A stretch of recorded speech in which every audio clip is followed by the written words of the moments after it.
நேத்து தளபதி தன்னோட கட்சி கொடியை அறிவிச்சதுல இருந்து இப்ப வரைக்கும் சோசியல் மீடியால திமுக உடன்பிறப்புகள் கதறி துடிச்சுக்கிட்டு இருக்காங்க. ஒரு கொடி அறிவிச்சதுக்கு இந்த அளவுக்கு கதறாங்க அப்படின்னா தளபதி இதுக்கப்புறம் இன்னும் எக்கச்சக்கமான சம்பவங்கள் பண்ண போறாரு. சோ அதெல்லாம் இவங்க எப்படி தாங்க போறாங்க அப்படின்ட்டு தெரியல.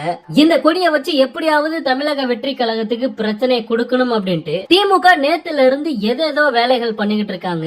அதாவது தமிழக வெற்றி கழகத்தோட கட்சி கொடி வேற கொடிகள்ல இருந்து அப்பட்டமா காப்பி அடிக்கப்பட்டு உருவாக்கி இருக்காங்க. கொடியில இருக்க பூ வாகை பூவே கிடையாது. அதே மாதிரி பகுஜன் சமாஜ் கட்சியோட கொடியில ஏற்கனவே யானை இருக்கு. சோ அத சுட்டு அப்படியே இவங்க கொடியில யூஸ் பண்ணிருக்காங்க. உடனே கொடியில இருக்க அந்த யானை சிம்புல தூக்கணும், இல்லனா நாங்க சட்ட ரீதியா நடவடிக்கை எடுப்போம் அப்படிங்கிற மாதிரி பகுஜன் சமாஜ் கட்சியில இருக்க சில பேர் சோசியல் மீடியால போட்டுக்கிட்டு இருக்காங்க. இத கூட திமுக தான் அந்த கட்சியை தூண்டி விட்டு இந்த பிரச்சனையை பண்ண சொல்லி இருப்பாங்க அப்படிங்கிற மாதிரி தோணுது. நெக்ஸ்ட் நேத்து நடந்த ஃபங்க்ஷன்ல தளபதி அவரோட அம்மாவை கண்டுக்கல மதிக்கல அப்படிங்கிற மாதிரி ஒரு வீடியோ பாத்தீங்கன்னா சோசியல் மீடியால பரவிக்கிட்டு இருக்கு. அதாவது தளபதியோட அம்மா தளபதியோட கைய பிடிக்கிறாங்க.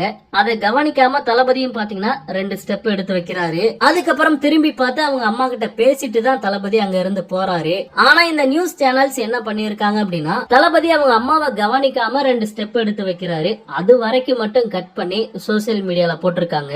பெரிய பெரிய நியூஸ் சேனல்ஸ் கூட இந்த மாதிரி கேடுகட்ட வேலையை பாக்குறாங்க அப்படிங்கிற ரொம்பவே கேவலமா இருக்கு. ஓகே நண்பா, கொடி அறிவிச்சதுக்கு அப்புறம் இந்த மாதிரி ஏகப்பட்ட சர்ச்சைகள் வரும் அப்படிங்கறது எதிர்பார்த்த ஒண்ணுதான். தளபதி இந்த கொடிக்கு ஒரு வரலாறே இருக்கு, இத நான் மாநாட்டுல சொல்றேன் அப்படிங்கிற மாதிரி சொல்லி இருக்காரு. ஏன் அந்த வரலாற மாநாட்டுல சொன்னதுக்கு அப்புறமும் கூட இந்த திமுக உடன்பிறப்புகள் அதுக்கு ஒரு கதறுவாங்க. சோ இவங்க கதறக்கூடிய காட்சிகளை பார்க்கும்போது ரொம்ப சந்தோஷமா இருக்கு. இத பத்தி உங்களுடைய கருத்து என்ன அப்படிங்கறத மறக்காம கமெண்ட்ல ஷேர் பண்ணுங்க. தளபதியோட எல்லா அப்டேட்டுமே மிஸ் பண்ணாம பார்க்க நம்ம சேனலை சப்ஸ்கிரைப் பண்ணி சப்போர்ட் பண்ணுங்க. தேங்க்யூ.